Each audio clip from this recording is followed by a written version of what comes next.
Hi, this is Courtney Rosen, owner and broker of MHN Property Management here in San Antonio, Texas. I'm going to talk to you today a little bit about the differences of what you can do when you have self-management and professional property management.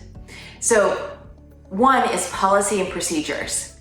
At MHN, every single one of our tenants gets a move-in orientation, and they're shown how to protect their property from winter storms, including wrapping exterior pipes, keeping the heat on, and turning off the water. So out of the 200 properties we were managing at the time, most of our properties did not have any issues with flooding and damage due to the storm. And those that did have water leaks, those tenants were able to turn off the water at the meter. I actually sent out a video of me digging in the snow to remind everyone with my water key and how to turn it off.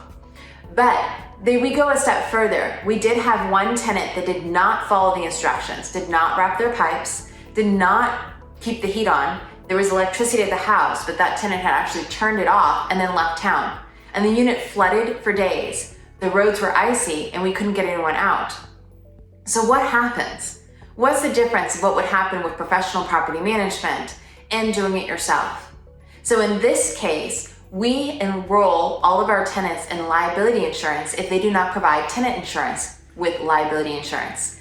And in this case, that's what we had done. So we went in, took pictures, documented, and then used our 100-page lease and all the documentation, move-in orientation documentation, rules and regulation documentation, condition of the property when we walked into it, and took all of it and sent it off to our insurance company that we had used. And of course, they're getting a lot of asks for payouts, but we didn't have a single issue. They turned around and wrote a check for $28,000 and sent it back to us.